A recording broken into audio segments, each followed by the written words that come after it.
Government നടത്തിയിട്ടുള്ള എല്ലാ മുന്നൊരുക്കങ്ങളും ഫലം കണ്ടു എന്നാണ് ഇന്നലെ എത്തിച്ചേർന്ന അഭൂതപൂർവമായ ഭക്തജന തിരക്ക് പോലും പരിഹരിക്കാൻ കഴിഞ്ഞിരിക്കുന്നു. ഇന്ന് രാവിലെ ആകുമ്പോൾ അതിനേക്കാൾ വർദ്ധിച്ചിരിക്കുന്നു. എത്ര വലിയ രൂപത്തിലുള്ള ഭക്തജന തിരക്കുണ്ടായാലും അത് പരിഹരിക്കാൻ കഴിയുന്ന രൂപത്തിലേക്കുള്ള ഗവൺമെൻറ്റിൻ്റെ കോർഡിനേഷൻ ഇതിനോടകം ഞങ്ങൾ ഉറപ്പാക്കി കഴിഞ്ഞിട്ടുണ്ട്. ഇതിനോടകം 4-5 മീറ്റിങ്ങുകൾ നടന്നു. ഒരെണ്ണത്തിൽ മുഖ്യമന്ത്രി തന്നെ പങ്കെടുത്ത് മീറ്റിംഗ് നടന്നു. സ്ഥല MLA-മാരെല്ലാം ഞങ്ങളുടെ കൂടെ ഒപ്പമുണ്ട്. കോർപ്പറേഷൻ പൂർണ്ണമായിട്ടുണ്ട്. നമ്മുടെ water authority, police, excise, fire force, legal metrology, ഭക്ഷ്യവകുപ്പ്, അതുപോലെ KSRTC തുടങ്ങിയ എല്ലാ ഡിപ്പാർട്ട്മെൻറ്റുകളും എന്തെല്ലാം പശ്ചാത്തല സൗകര്യം ഒരുക്കണോ ആ കാര്യങ്ങളെല്ലാം ഞങ്ങൾ പൂർണ്ണമായി ഒരുക്കി കഴിഞ്ഞിട്ടുണ്ട്. ആ ഒരുക്കിയതും മുന്നൊരുക്കങ്ങളും എല്ലാം ഫലം കണ്ടു എന്നുള്ളതാണ് ഇന്നലെയും ഇന്നുമായി വന്നുള്ള ഭക്തജനത്തിനെ കൊണ്ട് മനസ്സിലാക്കാൻ കഴിഞ്ഞത്.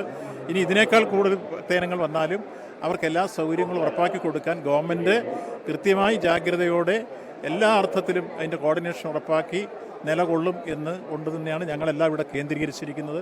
പൂർണ്ണമായി വിജയിപ്പിച്ച് ഫലം കണ്ടതിന് ശേഷം ഞങ്ങളെല്ലാം മടങ്ങും.